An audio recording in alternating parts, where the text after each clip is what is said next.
আমাদের শরীরের যে কোনো জায়গার অবাঞ্ছিত যে লোম আছে, অতিরিক্ত যে লোম আছে, সেটাকে আমরা খুব সহজেই তুলে ফেলতে পারি ঘরোয়া উপায়ে। অনেক সময় আমরা অবাঞ্ছিত লোমের জন্য বিরক্ত হয়ে যাই। দেখা যায় আমাদের হাতে, পায়ে, মুখে, শরীরের অনেক জায়গায় অবাঞ্ছিত প্রচুর পরিমাণে লোম থাকে। অনেক সময় রেজার দিয়ে কাটি, এতে কি হয়, জায়গাটার লোমগুলো আরও শক্ত হয়ে যায়, ধার হয়ে যায়। হাতে পায়ে লোম যদি রেজার দিয়ে তোলা হয়, কাটা হয়, আরও বেশি পরিমাণে লোম তাড়াতাড়ি ওঠে। তাই ঘরোয়া উপায়ে কিভাবে আমরা শরীরের যে কোনো জায়গার অবাঞ্ছিত লোম তুলে ফেলতে পারবো, চলুন তাহলে দেখে নিই। এখানে আমি নিয়ে নিয়েছি একটি টমেটো, আমাদের প্রত্যেকের বাড়িতেই থাকে। এখানে দেখুন টমেটোটাকে আমি অর্ধেক করে কেটে নিচ্ছি। এবার আমি কি করব, একটি গ্রেটার নিয়ে নিয়েছি। গ্রেটারের সাহায্যে আমি এখানে টমেটোটাকে সবার প্রথমে গ্রেট করে নিয়ে নিচ্ছি। টমেটোর এখানে আমাদের রসটা দরকার হবে। টমেটোর মধ্যে প্রচুর পরিমাণে ভিটামিন সি থাকে। শুধু দেখুন লোমটা তো তুললেই হবে না, সেই জায়গাটা যদি কালো হয়ে যায়, দেখতে বাজে লাগে, তাহলে কিন্তু মুশকিল হয়ে মধ্যে পড়তে হয়। অনেক সময় ঠোঁটের ওপরে, গালের সাইডে প্রচুর লোম থাকে, হাতে পায়ে। এবার আমরা হয়তো তুললাম, কিন্তু দেখা গেলো জায়গাটা কালো হয়ে গেল। তাই এমন জিনিস দিয়ে তুলতে হবে যাতে জায়গাটাও কালো না হয়, লোমটাও সহজে উঠে যায়, আর ব্যথাও না না লাগে। পার্লারে গিয়ে অনেক সময় লোম তুললে দেখবেন প্রচণ্ড ব্যথা লাগে। এখানে আমি একটি পাত্রের মধ্যে 1 চামচ পরিমাণ মতো দিয়ে দিচ্ছি চিনি। চিনির মধ্যে এমন কিছু উপাদান থাকে, এমন আঠালো কিছু উপাদান, যেটা আমাদের লোমটাকে লোমকূপ থেকে টেনে তুলতে কিন্তু সাহায্য করে।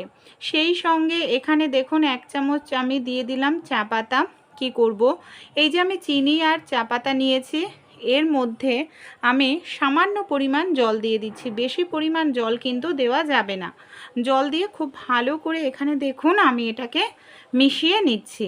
এবার আমরা কি করব, এই চিনি আর চা পাতাটাকে খুব ভালো করে ফুটিয়ে নেব, যাতে চিনিটা ভালোভাবে গলে একটা আঠালো তরল মতো পদার্থ তৈরি হয়ে যায়। তাই 3 থেকে 4 মিনিট মতো আমাদের এখানে খুব ভালো করে সুন্দর করে ফুটিয়ে নিতে হবে। এই দেখুন আমি এখানে ভালো করে ফুটিয়ে নিয়েছি, অনেকটাই কিন্তু ঘন হয়ে এসছে। এবার আমরা কি করব, এই যে এটা এখনও গরম রয়েছে, হালকা গরম, আমরা এটাকে কিভাবে ব্যবহার করব। সবার প্রথমে আমরা যে টমেটোটাকে পেস্ট করে নিলাম, সেই টমেটোর পেস্টের মধ্যে এই যে আমরা একদম আঠালো মতো চায়ের মিশ্রণটা রেডি করে রেখেছি, সেটাকে আমি ছাঁকনির সাহায্যে ছেঁকে এর মধ্যে দিয়ে দিচ্ছি। আর যে জিনিস ব্যবহার করছি দেখুন, প্রত্যেকটা জিনিস প্রাকৃতিক, কোনো রকম কেমিক্যাল নেই। আমরা নির্দ্বিধায় এটা ত্বকে লাগাতে পারি। আমরা কারণ এই জিনিসগুলো খাই, তাই আমাদের স্কিনের যদি পেটের কোনো ক্ষতি না হয়, ত্বকেরও কোনো ক্ষতি হবে না। টমেটোর রসের সঙ্গে এই চা পাতার এই মিশ্রণটাকে খুব ভালো করে এখানে দেখুন এইভাবে আমি মিশিয়ে নিলাম। আর মিশ্রণটাকে ঠিক আমাদের এরকমভাবেই খুব সুন্দর করে মিশিয়ে নিতে হবে। এখানে আমি দিয়ে দেব আটা, যে আটার রুটি তৈরি করে খাই, গমের আটা 2 চামচ পরিমাণ দিয়ে দিলাম। আটা দিয়ে এবার আমি খুব ভালো করে এটাকে মিশিয়ে নিচ্ছি। এইভাবে আমাদের খুব সুন্দর করে এটাকে মিশিয়ে নিতে হবে, একদম যেন মিশ্রণটা থকথকে ক্রিমের মতো তৈরি করতে হবে। একদম পাতলা কিন্তু নয়, একদম আঠালো ঘন একটি মিশ্রণ। এই দেখুন এখানে আমাদের তৈরি হয়ে গেছে বন্ধুরা। এরকমভাবেই আপনারা মিশ্রণটা তৈরি করে নেবেন। এবার এটাকে আমরা কিভাবে ব্যবহার করব। দেখুন যে জিনিসগুলো ব্যবহার করছি, এই যে চিনি, আটা, এগুলো কিন্তু প্রাকৃতিকভাবেই দেখবেন লোম তুলতে ভীষণ সাহায্য করে বন্ধুরা। এখানে দেখুন ভালো করে মিশিয়ে নিয়েছি, আর এর মধ্যে কোনো রকম দলা দলা ভাব কিন্তু নেই।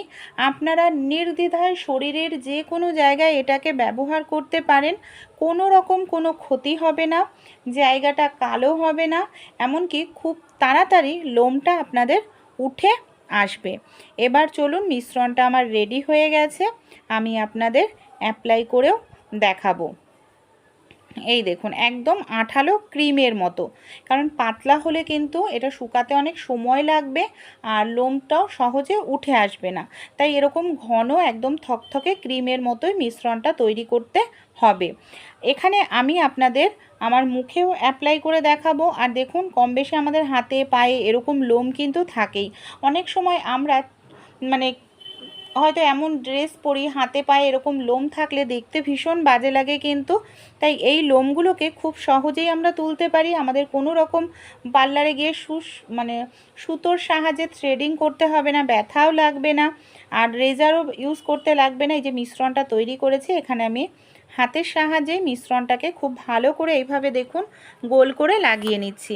এইভাবেই মিশ্রণটাকে আমাদের খুব সুন্দর করে গোল করে এটাকে লাগিয়ে নিতে হবে। এবার লাগানোর পর আমাদের কিন্তু অবশ্যই এটাকে কিছু সময়ের জন্য রেখে দিতে লাগবে। ধরুন 10 থেকে 15 মিনিট, বা আপনাদের যদি লোমগুলো মোটা হয় বা প্রচুর লোম থাকে তাহলে 20-25 মিনিটও আপনারা রেখে দেবেন। কারণ এটা যেহেতু প্রাকৃতিক জিনিস, কোনো কেমিক্যাল নেই, তাই কিন্তু অবশ্যই একটু সময় আমাদের লাগবে। এবার আমরা কি করব, এটাকে আমি দেখুন এখানে 20 মিনিট পর ফিরে এসেছি, অনেকটাই শুকনো হয়ে গেছে। আপনারা তুলো বা কোনো কাপড় নিয়ে নিন।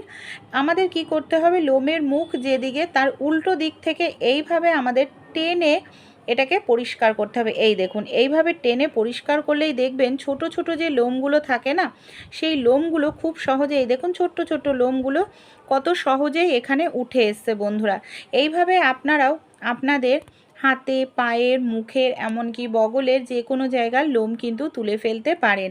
এতে আপনাদের জায়গাটাও কালো হবে না, এমনকি লোমটাও খুব সহজে উঠে যাবে। কোনো রকম কেমিক্যালযুক্ত জিনিস ব্যবহার করে আপনাদের ত্বকটাও দেখবেন রুক্ষ শুষ্ক হবে না। পুরো জায়গাটা যেখানে লাগিয়েছি লোমটা খুব ভালোভাবে উঠে এসছে। এবার আমি একটি কাপড় দিয়ে ভালো করে এই জায়গাটাকে মুছে নেব। এই দেখুন ছোট ছোট ছোট ছোট যে লোমগুলো ছিল সেটা কত সহজেই উঠে এসছে। এইভাবে এই ছোট্ট টিপসটি আপনারা অ্যাপ্লাই করুন, খুব ভালো কিন্তু রেজাল্ট বন্ধুরা পেয়ে যাবেন। আর আপনাদের ত্বকের কোনো রকম র্যাশ, চুলকানি কিচ্ছু হবে না, আর অনেকটা টাকা পয়সাও কিন্তু আপনাদের এখানে খরচা করতে হবে না। এবার আমরা কি করব, আমাদের বাড়িতে কম বেশি ফিটকিরি থাকে, যেখানে আপনারা লোমটা তুলবেন সেই জায়গাটায় একটু ভালো করে ফিটকিরি এইভাবে একটু ডলে নিন। দেখবেন সেই জায়গাটার ফিটকারিটা ডলে নিলে লোম সহজে উঠবে না, লোম উঠতে অনেক দিন সময় লাগবে। দেখুন কত সুন্দর, ফিটকারি ত্বকের জন্য কিন্তু ভীষণ ভালো। আর এইভাবে আপনারা একবার হলেও তুলে দেখবেন বন্ধুরা, আশা করছি দারুণ রেজাল্ট পাবেন। তারপর আমাকে কমেন্ট করে জানাতে ভুলবেন না। আমাদের অনেকেরই দেখা যায় যে এই যে ঠোঁটের ওপরের দিকে ছোট ছোট প্রচুর লোম থাকে, দাড়ি গোপের মতো মনে হয়, দেখতে কি বাজে লাগে তাই না? আমরা পার্লারে গিয়ে অনেক সময় থ্রেডিং করাই, সুতো দিয়ে টানলে ভীষণ ব্যথা লাগে। অনেক সময় রেজারও ব্যবহার করি, রেজার ব্যবহার করলে মোটা মোটা লোম বেরিয়ে যায়, দেখতে কি বাজে লাগে। তখন প্রত্যেক সপ্তাহতেই রেজার দিয়ে পরিষ্কার করতে লাগে। তাই এই ঘরোয়া রেমেডিটি দেখুন আমি এইভাবে ঠোঁটের ওপরে লাগিয়ে নিচ্ছি। এতে কি হবে, লোমের সংখ্যা দিনকে দিন কমে যাবে, এমনকি আর প্রাকৃতিকভাবে আমাদের লোমটা উঠে আসবে। এইভাবে আপনারা খুব ভালো করে লাগিয়ে নিন। যাদের গালের সাইডে প্রচুর পরিমাণে লোম, তারাও গালের দিকটা ভালো করে এটাকে লাগিয়ে নেবেন। তারপর 20 থেকে 25 মিনিট মতো রেখে দেবেন। চামচ দিয়ে এইভাবে হালকা করে টেনে টেনে এটাকে পরিষ্কার করবেন। দেখবেন যে ছোট ছোট লোমগুলো আছে কত সহজে লোমকূপ থেকে উঠে আসতে, এমনকি আপনাদের ঠোঁটের ওপরে, গালের সাইডের অবাঞ্ছিত লোমগুলো আপনারা সহজেই পরিষ্কার করে নিতে পারবেন। এর জন্য আপনাদের কোনো রকম কেমিক্যালযুক্ত জিনিস দেখুন ব্যবহার করতে লাগলো না। আমি মুখেও অ্যাপ্লাই করে দেখাচ্ছি। আমার কিন্তু আগে প্রচুর পরিমাণে লোম ছিল, যেহেতু আমি 15 দিনে একদিন ব্যবহার করি এটাকে, তাই এখন কিন্তু আর অতটা লোম নেই। গালের সাইডে যাদের আছে বা ঠোঁটের ওপরের নিচের দিকটায় দাড়ি গোপের মতো মনে হয় দেখতে, তারা অবশ্যই এই ঘরোয়া টিপসটি একবার হলেও অ্যাপ্লাই করে দেখবেন বন্ধুরা, খুব ভালো রেজাল্ট পাবেন।